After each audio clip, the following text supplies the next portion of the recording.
रात का सन्नाटा चारों ओर फैला हुआ था। ट्रक हाईवे पूरा सुनसान था।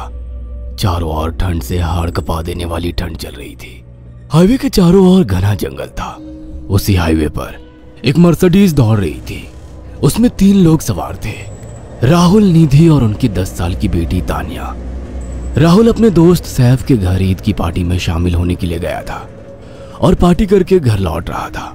निधि ने मुस्कुराकर ड्राइव करते हुए राहुल से कहा, कुछ भी कहो राहुल, आज तो ईद की पार्टी में मजा आ गया।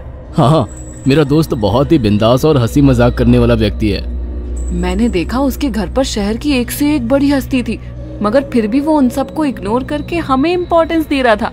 हाँ, देगा क्यों नहीं, आखिर मेरा दोस्त जो है। सच में राहुल, अमेरिका से इंडिया लौटकर बहुत अच्छा फील हो रहा है। वैसे तुम्हारा दोस्त सचिन अभी तक नहीं आया अमेरिका से? निधि की बात सुनकर राहुल चौंक कर बोला, ओह शिट यार, उसका फोन आया था कि वो इंडिया आ रहा है। उसने बोला था कि मुझे एयरपोर्ट पर पिक कर ले। निधि बहुत नाराज होगा वो। कोई बात नहीं, उससे बोल देना कि तुम्हें बिल्कुल याद नहीं रहा और फिर तुम्हें सैफ की इनवाइट की हुई ईद पार्टी में भी तो शामिल होना था। निधि ने इतना बोला ही था कि उसकी बेटी तानिया ने अपनी माँ की ओर देखकर कहा, मुझे भूख लगी है माँ, और प्यास भी। तानिया की बात पर निधि ने बुरा सा मुंह बनाकर उसकी ओर देखकर कहा, पार्टी में तो इतना खाया था तुमने, फिर भी भूख लगी है। निधि की बात पर तानिया ने मासूम सा चेहरा बनाकर कहा, कोई बात नहीं मम्मी, मुझे पानी ही पिला दीजिए। कितनी बार बोला है मुझे मम्मी मत बोला करो। पानी अभी नहीं है, आगे जाकर कोई शॉप पड़ेगी तो बोतल खरीद के दे दूंगी।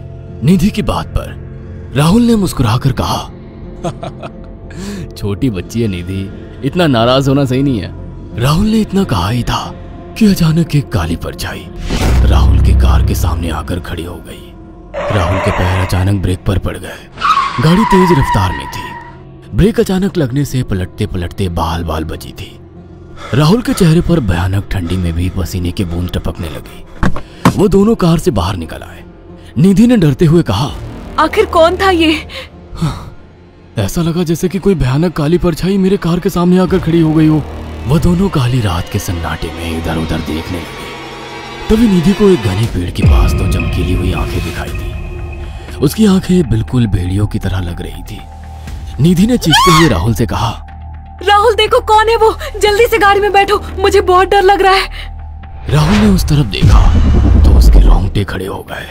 वो दोनों गाड़ी के अंदर बैठने ही वाले थे कि अचानक एक अजीब सा चेहरा वाला भयानक सा आदमी बिजली की रफ्तार से उनके सामने आकर खड़ा हो गया। राहुल ने देखा कि उसका चेहरा बिल्कुल सड़ा हुआ था और उसकी आंखें भेड़िए की तरह चमक रही थी। उसके लंबे लंबे बाल उसके कंधे तक आ रहे थे और उसके दांत भेड़िए की तरह बाहर की ओर निकल रहे थे।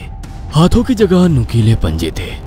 राहुल को देखकर अजीब से अंदाज में हंसने लगा, मगर जैसे ही राहुल की नजर उसके कपड़ों पर गई, राहुल की आंखें फटी की फटी रह गई। वो हकलाते हुए बोला, भाईजान, भाईजान, मुझे माफ कर दो, मुझे छोड़ दो।